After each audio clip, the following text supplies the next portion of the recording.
Hello दोस्तों, नमस्ते, नमस्कार, सत श्री अकाल, अस्सलाम वालेकुम, राम राम। आप सभी का स्वागत है आपके अपने चैनल लर्निंग विद प्रकाश में। तो फ्रेंड, जैसा कि आप सभी जानते हैं कि सीटेट का फॉर्म आ चुका है और आप सभी ने आशा है कि फॉर्म भर दिया होगा। अगर किसी ने फॉर्म नहीं भरा है तो प्लीज़ जाकर फॉर्म को भर दें।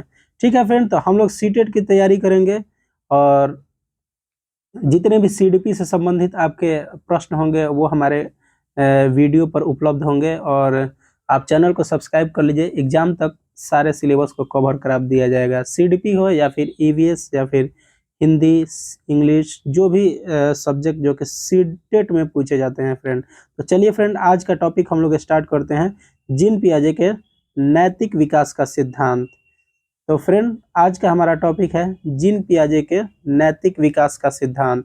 जैसा कि हम सभी जानते हैं कि जीन पियाजे ने नैतिक विकास का सिद्धांत दिया था फ्रेंड, और कोहलबर्ग ने नैतिक विकास के अवस्थाओं के बारे में बताया था और उसके चरणों के बारे में बताया था। 3 गो अवस्थाओं और 6 चरणों में नैतिक विकास को विभाजित किया है। ठीक है, तो प्रतिपादक कौन है? तो प्रतिपादक फ्रेंड जीन पियाजे हैं।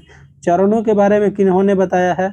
तो कोहलबर्ग ने बताया है। तो फ्रेंड, आज हम लोग पढ़ेंगे कि जीन पियाजे के नैतिक विकास के सिद्धांत क्या हैं और कौन सिद्धांत दिए थे, और इन्हीं के आधार पर कोहलबर्ग ने क्या किया था, अपना जो अवस्थाएं दी थी, और वो अवस्थाओं को हम लोग अगले क्लास में पढ़ेंगे फ्रेंड। ठीक है फ्रेंड, तो चलिए चलते हैं टॉपिक की ओर। तो थोड़ा सा मैं यहाँ पर आप लोगों के लिए क्या कर लेता हूँ, छोटा कर लेता हूँ, जो कि स्क्रीन पर सेट कर लेता हूँ। चलिए फ्रेंड, देखिए, जीन पियाजे ने 2 से 12 वर्ष के बच्चे को अवलोकन और साक्षात्कार किया था। अवलोकन साक्षात्कार कहने से तात्पर्य हमारा यह है कि जाकर उन्होंने बच्चों से मिला था, और उनको अवलोकन का मतलब होता है देख देख करना, देखना। ठीक है ना। साक्षात्कार का ऐसे तो मतलब होता है इंटरव्यू, लेकिन वहाँ पर उन्होंने क्या किया था कि जाकर बच्चों से पूछा था। ठीक है, हुआ यूं था फ्रेंड कि जीन पियाजे ने कंचे खेलते हुए बच्चे को क्या किए थे, देखे थे, और वहां पर जाकर उन्होंने बच्चों से बात की, और बात की तो उन्होंने कहा कि चलो इस कंचे के खेल में, कंचे मतलब समझ रहे हैं ना फ्रेंड, जो हम लोग वो गोल गोल होता है, जो हम लोग अपने यहाँ गोली कहते हैं। ठीक है, तो कंचे के खेल में जीन पियाजे ने कहा कि चलो इस खेल के नियम को कुछ बदलते हैं। ठीक है, तो छोटे बच्चों ने क्या किया कि उस नियम को बदलने से साफ मना कर दिया, और थोड़ा सा बड़े बच्चों के पास गए थे, और बड़े बच्चे ने उस नियम में बदलाव कर दिया। तो वहां से यह कॉन्सेप्ट निकल के आती है कि बच्चे 2 तरीके से सोचते हैं। बच्चों 2 अवस्थाओं से होकर गुजरते हैं फ्रेंड। ठीक है, तो चलिए देखते हैं कौन कौन से अवस्थाओं से गुजरते हैं। तो उन बच्चों के नैतिक मुद्दे के बारे में भी बात की जा सकती है। जैसे कि जहाँ पर गए तो नैतिक मुद्दे, चोरी, सजा, न्याय, इन सब चीज़ों के बारे में दोनों बच्चों से बात करते हैं। तो छोटे बच्चों से पूछा गया कि चोरी क्या सही है कि गलत है, तो बच्चों ने बताया कि चोरी गलत बात है, और गलत बात है तो सजा मिलना ही चाहिए, क्योंकि छोटे बच्चे को लगता है कि जो भी नियम कानून बनाए गए हैं वो एक दैवीय शक्ति के द्वारा बनाए गए हैं, जिसको कि चेंज नहीं किया जा सकता है। हालांकि किस परिस्थिति में कोई चोरी किया है ये छोटे बच्चे नहीं समझ पाते हैं। ये समझने के लिए थोड़ा सा बच्चे को परिपक्व होना पड़ेगा, यानी बड़ा होना पड़ेगा। ठीक है फ्रेंड, चलिए, पियाजे ने पाया, वो जो कांचा खेल रहे थे बच्चे, तो वहां पर पियाजे ने पाया कि बच्चे नैतिकता के बारे में सोचते हैं तो 2 अलग अलग अवस्थाओं से होकर गुजरते हैं। ठीक है, 2 अलग अलग अवस्थाएं, यानी कि एक अवस्था जो होती है वो बाहरी सत्ता से प्राप्ति नैतिकता होती है, और दूसरा स्वायत्तता से नैतिकता। बाहरी सत्ता से जो प्रभावित होने वाली नैतिकता होती है वो बच्चों का उम्र होता है 2 से 8 साल का। और स्वायत्तता का मतलब होता है कि खुद से प्रभावित होना। ठीक है ना, खुद पर आधारित नैतिकता। वैसे बच्चे को होता है 9 से 11 से 12 साल के बच्चे होते हैं। 9 से 11 साल 12 साल के जो बच्चे होते हैं उनके अंदर स्वायत्तता की भावना होती है। बाहरी सत्ता को कहीं कहीं आपको लिखता है परायत्तता। ठीक है ना फ्रेंड, क्या लिखता है? परायत्तता। तो आपको कंफ्यूज नहीं होना है। ठीक है फ्रेंड, परायत्तता लिखता है। ठीक है, तो हम लोग यहाँ पर चलते हैं, देखते हैं पहले बाहरी सत्ता से प्रभावित नैतिकता क्या होता है। देखिए यहाँ पर लिखा हुआ भी है परायत्ता, ठीक है। इस तरह सोचने का ढंग 2 से 8 वर्ष के बच्चों का होता है। इस अवस्था में बच्चे मानते हैं कि न्याय और नियम दुनिया के न बदलने वाले गुणधर्म हैं, यानी कि जो भी न्याय, रूल, रेगुलेशन जो भी समाज ने बनाया है वो समाज को नहीं बदल सकता है, वो कोई नहीं बदल सकता है, किसी के बस का बात नहीं है बदलना। ये भगवान ने बनाया है, ये दैवीय शक्ति ने बनाया है फ्रेंड, ठीक है। तो वो आपके 2 से 8 साल के बच्चे के अंदर ऐसा आता है। जैसे कि आप देखते होंगे कि आप कितना भी बड़े अधिकारी क्यों ना हो, ठीक है, कितने भी बड़े आपको कितना जानकार क्यों ना हो, लेकिन अगर मैडम ने स्कूल की जो मैडम है अगर वो बता दिया, अगर बाय द वे उनसे मिस्टेक भी हो जाता है तो आप बच्चों से कितना भी कहते रह जाइए कि नहीं तुम्हारी मैडम ने गलत बताया है, तो बच्चे क्या कहेंगे कि नहीं आप गलत बोल रहे हैं, मैडम ने सही बताया है। क्योंकि उसके दिमाग में इस तरीके की बात आती है फ्रेंड कि वो मैम है और मैम सबसे ज्यादा जानती हैं, और मैम का बात काटने का पावर किसी भी लोग में नहीं है। मैम का काम है यही चीज, ठीक है, तो मैम गलती नहीं बता सकती हैं, ठीक है फ्रेंड। तो यही होता है बाहरी सत्ता, यानी कि बाहरी लोग से प्रभावित होना, ठीक है। छोटे बच्चों को हम लोग चॉकलेट दिखाकर क्या करते हैं फ्रेंड, चॉकलेट दिखाकर और उसको कहीं भी उसके दिमाग के साथ खेल सकते हैं या फिर कहीं भी लेकर जा सकते हैं। क्योंकि बच्चा क्या होता है, वो चॉकलेट से, बाहरी चीजों से क्या होता है, प्रभावित होता है, ठीक है। जो ज्यादा उसको प्यार करेगा, जो ज्यादा उसकी बात मानेगा, उसके पास बच्चा रहेगा। वो बच्चा होता है 2 से 8 वर्ष का बच्चा, ठीक है फ्रेंड। चलिए देखते हैं, इस अवस्था को नैतिक वास्तविकता की अवस्था भी कहा जाता है।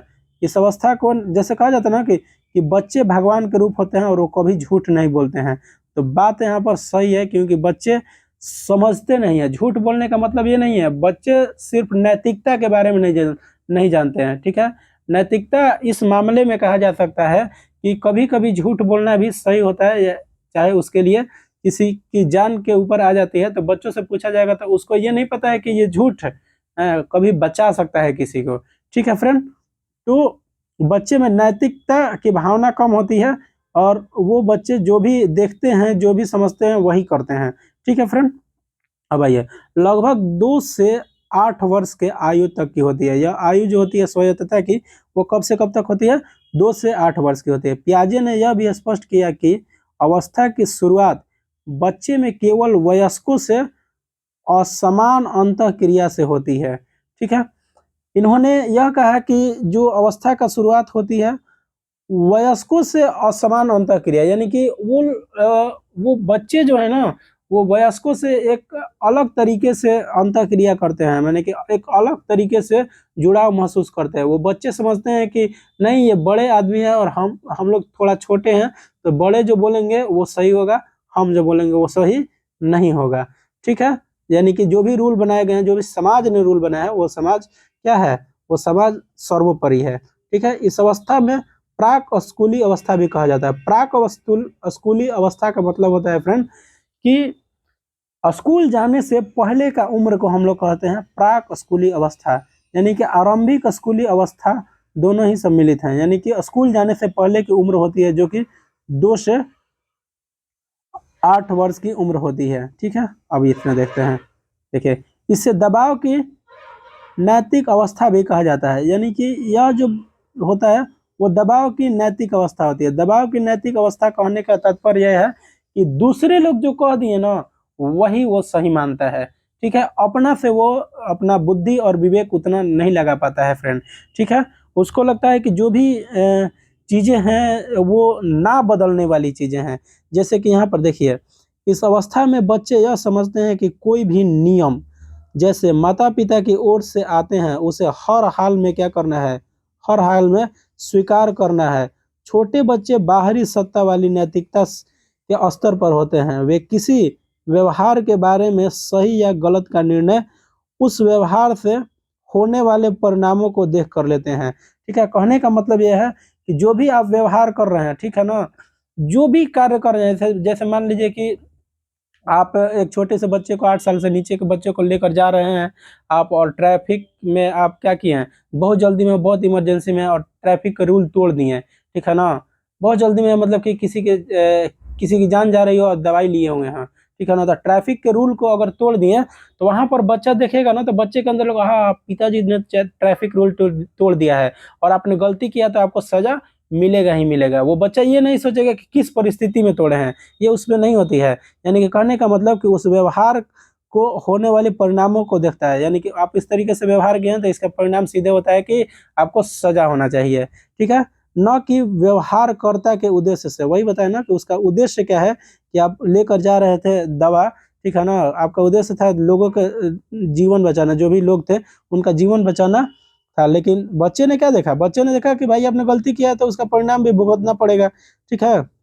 उद्देश्य के आधार पर, जैसे कि उनके लिए जानबूझकर तोड़े गए एक कप की तुलना में हादसे में 12 कप टूटने की घटना ज्यादा बुरी होती है। जैसे देखिए, जैसे मान लीजिए कि एक छोटा सा बच्चा है, ठीक है, और उससे गलती से क्या होता है, एक कप टूट जाता है, ठीक है। अब कप टूट जाता है, कोई देखा नहीं है, ठीक है, लेकिन फिर भी बच्चा डर जाएगा कि आहा कप तो टूट गया, अब तो मम्मी पक्का मारेंगी। यानी कि परिणाम यही हुआ, कप टूटा यानी सजा, यानी कि जो भी आप गलती किए हैं उसका सजा अवश्य होगा। अब उसको ये नहीं पता है कि भाई मम्मी देखेगी तब तो मारेगी, कपे गायब कर देता है, ये सब नहीं पता रहता है उसको, ठीक है। ये सब थोड़ा बड़े बच्चे को पता रहता है, ठीक है। तो वो एक कप के टूटने के एवज में वो समझता है कि 12 कप के टूटने के बराबर है। यानी कि कहने का मतलब कि छोटी सी बात है, कप एक टूट गया तो टूट गया, लेकिन उसको लगता है कि अब तो मम्मी मारेगी, पक्का मारेगी, ठीक है, वो चीज होता है, ठीक है फ्रेंड। जैसे बच्चे स्वतंत्र अवस्था पर आने लगते हैं, मतलब जैसे जैसे बच्चे स्वतंत्र अवस्था पर आने लगते हैं, वैसे वैसे वैसे वैसे किसी काम को करने का उद्देश्य, इरादा, उनके नैतिक चिंतन के आवश्यक बिंदु बताने लगते हैं। यानी कि बच्चे जैसे जैसे, जैसे प्याजे कहते हैं ना कि बच्चे जैसे जैसे बड़े होते हैं उनके अंदर परिपक्वता आने लगती है, तो वहां भी नैतिकता भी वही है।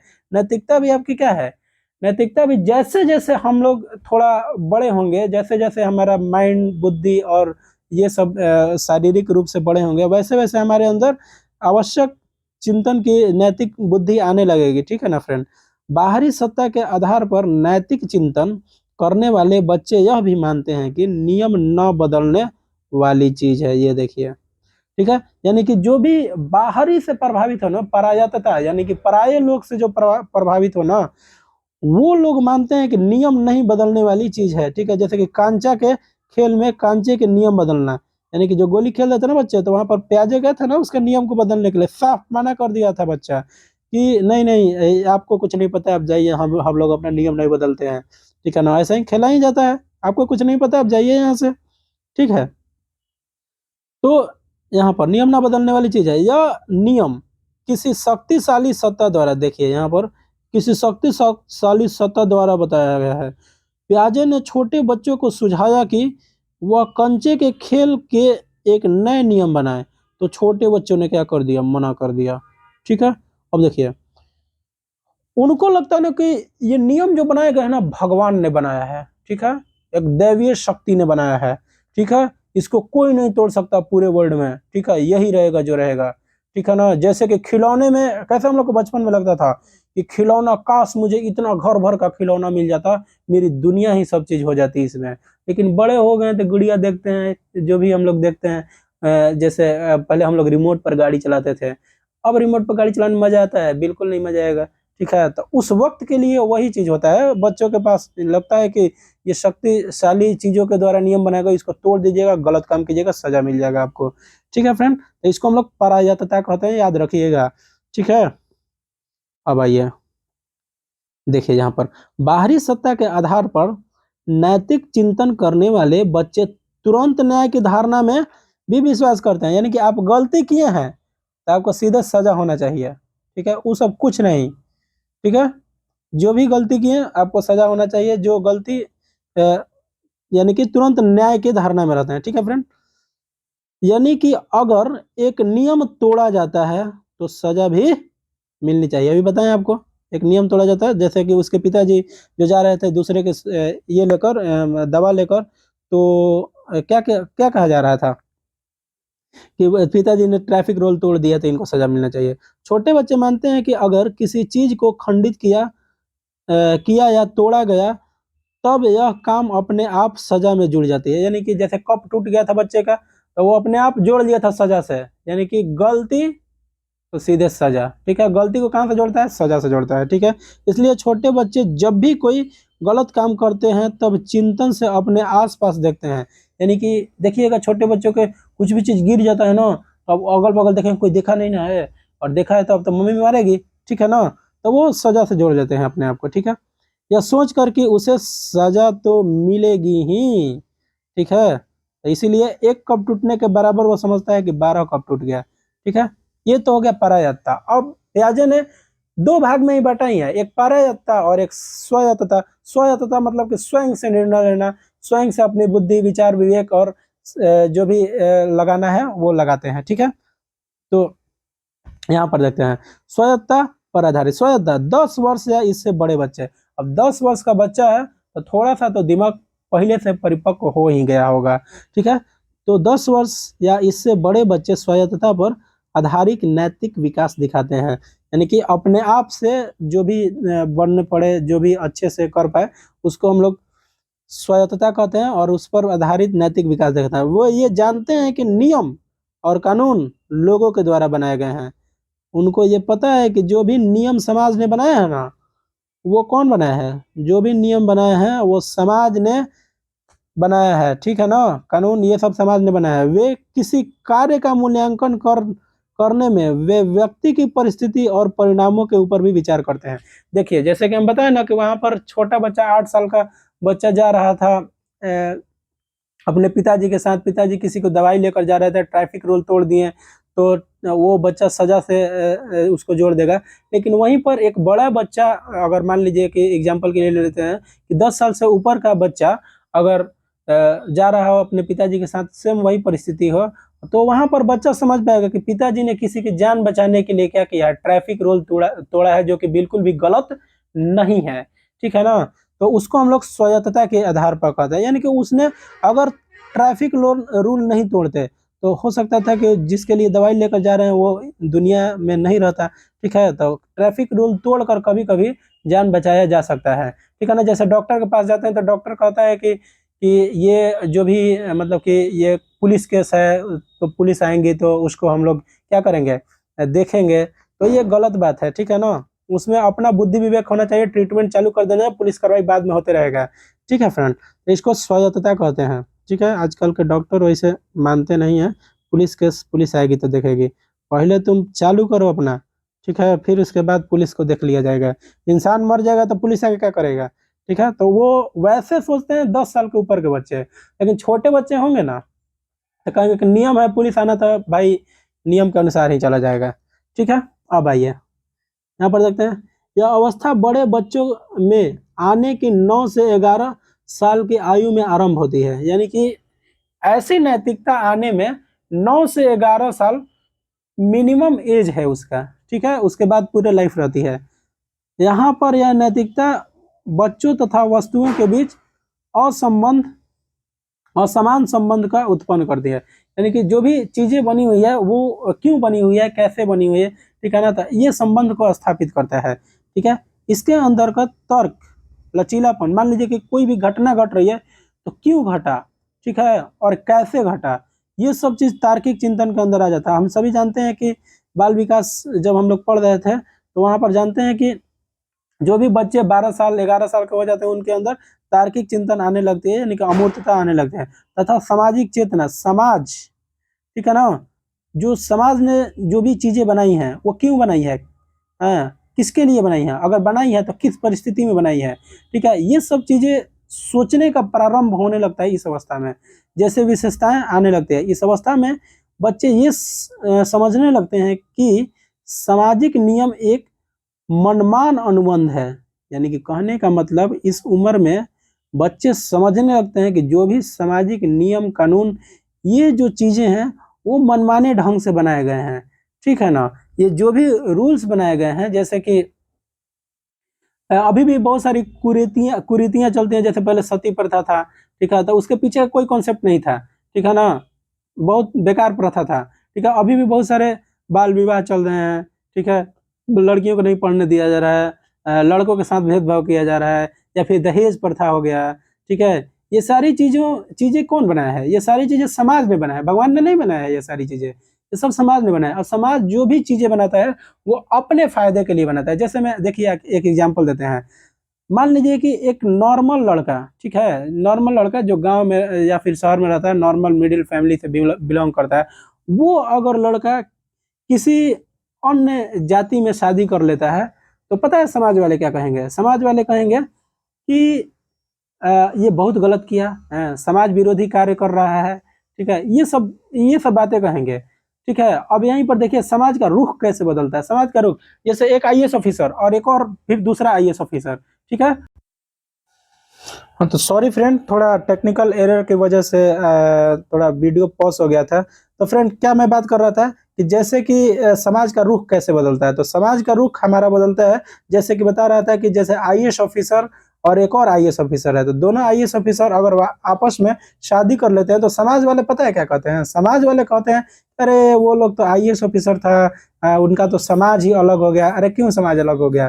समाज कैसे अलग हो गया? समाज अलग तब होगा आपका जब वो पूरे उनका घर परिवार सब लोग अलग रहता हो, ठीक है।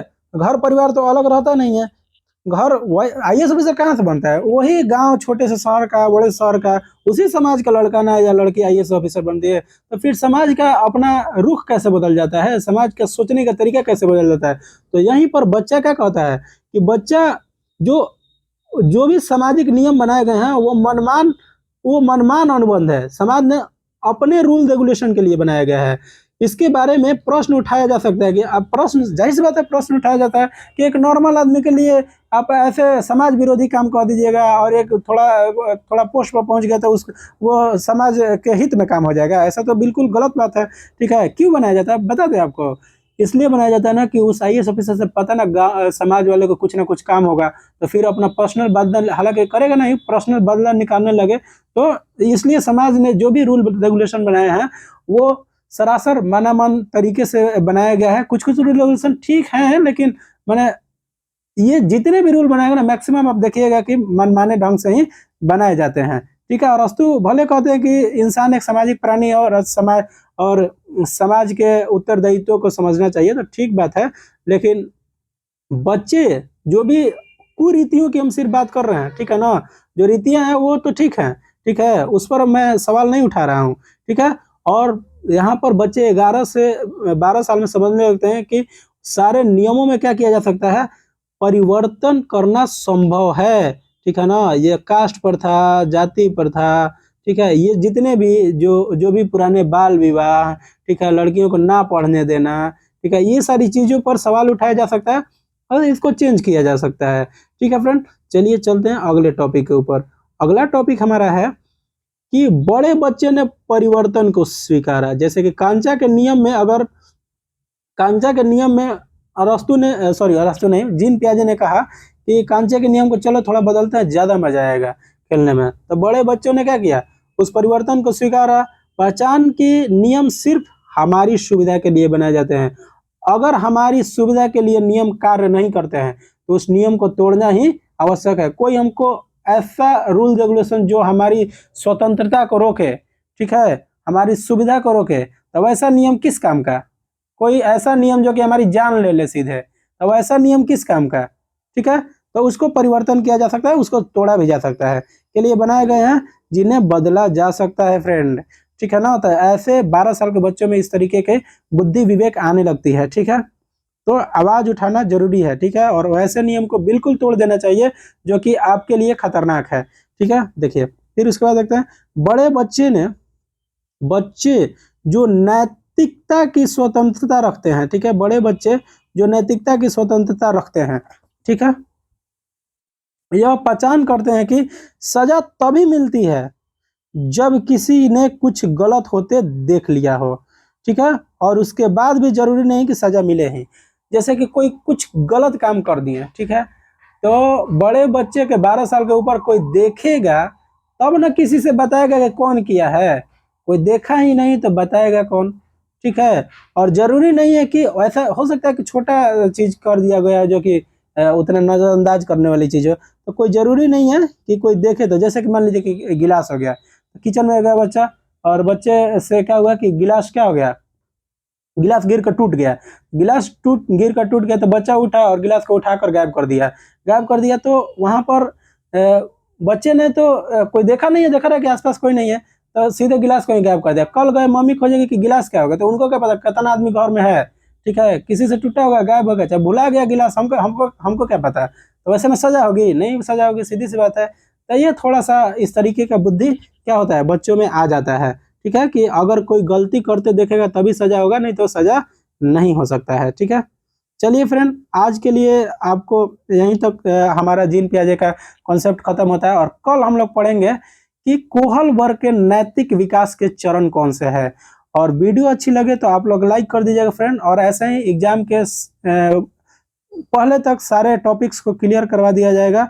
और आप लोग हमारे चैनल से जुड़ जाइए और चैनल को प्लीज़ सब्सक्राइब कर लीजिएगा, क्योंकि मैं इस तरीके का कॉन्सेप्ट आपको हमेशा लेकर आता रहूँगा। और शिक्षण शास्त्र हो, चाहे बाल विकास हो, चाहे ईवीएस हो, या फिर हिंदी पेडागोगी हो, कोई भी हो, और या फिर जीके जीएस हो, ठीक है फ्रेंड। अभी चैनल नया है तो धीरे धीरे आपके सपोर्ट की ज़रूरत है, ठीक है फ्रेंड, लेकिन कॉन्सेप्ट मैं ज़रूर अच्छा से अच्छा देने की कोशिश करूँगा फ्रेंड, ठीक है फ्रेंड। तो चलिए, और यहाँ पर देख लीजिए हमसे जुड़ने का एक जो ये है, हमसे जुड़ सकते हैं आप यहाँ टेलीग्राम से भी।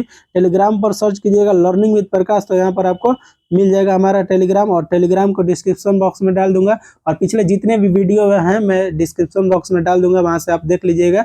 अगर आपकी कोई भी कॉन्सेप्ट क्लियर नहीं हुई है तो ज़रूर मैं कोशिश किया हूँ कि आपके सारे कॉन्सेप्ट क्लियर कर दिया जाए। और क्वेश्चन सीरीज भी मैंने करवाया है फ्रेंड, ठीक है ना। क्वेश्चन सीरीज का भी आप जाइएगा प्लेलिस्ट में, तो वहाँ पर एक क्वेश्चन सीरीज मिलेगा और एक आपका थ्योरी की क्लास मिलेगा, तो दोनों आप जाकर वहाँ पर विजिट करके हमारे चैनल पर देख लीजिएगा फ्रेंड, ठीक है फ्रेंड। तो चलिए, आप अपने तैयारी करते रहिए, तब तक के लिए very very thank you, bye bye.